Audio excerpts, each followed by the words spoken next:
আমি চৌধুরী রফিকুল আবরার বাড়ল উপদেষ্টা পরিষদের পরিধি। অন্তর্বর্তী সরকারের নতুন মুখ হিসেবে শপথ নিলেন ঢাকা বিশ্ববিদ্যালয়ের আন্তর্জাতিক সম্পর্ক বিভাগের সাবেক অধ্যাপক ও মানবাধিকার কর্মী চৌধুরী রফিকুল আবরার, যিনি সিআর আবরার নামেই অধিক পরিচিত। বুধবার সকালে বঙ্গভবনে তাকে শপথবাক্য পাঠ করান রাষ্ট্রপতি মোহাম্মদ শাহাবুদ্দিন। এ সময় প্রধান উপদেষ্টা ডক্টর মোহাম্মদ ইউনুস এবং অন্যান্য উপদেষ্টা সহ আমন্ত্রিত অতিথিরা উপস্থিত ছিলেন। শপথ গ্রহণ করেই বঙ্গভবন থেকে সচিবালয়ে শিক্ষা মন্ত্রণালয়ে আসেন সিআর আবরার। সেখানে উপদেষ্টা ওয়াহিদুদ্দিন মাহমুদকে সঙ্গে নিয়ে দপ্তরের কর্মকর্তা কর্মচারীদের সঙ্গে শুভেচ্ছা বিনিময় করেন। এ সময় ওয়াহিদুদ্দিন বলেন, আগামী 10 মার্চের মধ্যে শতভাগ শিক্ষার্থীর হাতে নতুন বই পৌঁছে দেবে সরকার।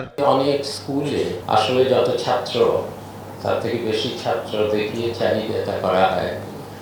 অন্যান্য অনেক বছরে ওই চাহিদাটাই দেখানো হয়, ছাপা আসলে আরো কম হয়, কিন্তু ওই চাহিদা অনুযায়ী যত লেনদেন সব হয়।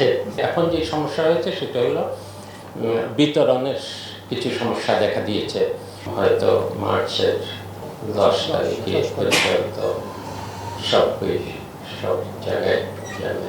পরে সাংবাদিকদের মুখোমুখি হন নতুন শিক্ষা উপদেষ্টা সিআর আবরার। সবার সহযোগিতায় বৈষম্যহীন সমাজ গঠনে ভূমিকা রাখার প্রত্যয় ব্যক্ত করেন তিনি। আমি এমন এক শিক্ষা ব্যবস্থার কথা ভাবি যা হবে ব্যক্তির কর্মদক্ষতা অর্জন তথা তার আত্ম উন্নয়নের উপযুক্ত পথ, যা হবে আর্থসামাজিক উন্নয়ন ও বিজ্ঞান প্রযুক্তিভিত্তিক উৎকর্ষে সহায়ক, এবং যা হবে সামাজিক ন্যায় বিচার প্রতিষ্ঠার লক্ষ্যে মূল্যবোধ সম্পন্ন নাগরিক তৈরির উপায়।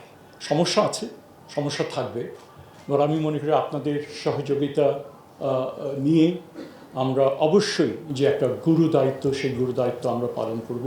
বিজ্ঞান ও প্রযুক্তি ভিত্তিক শিক্ষাক্ষেত্র গড়তেও কাজ করতে চান বলে জানান সিআর আবরার।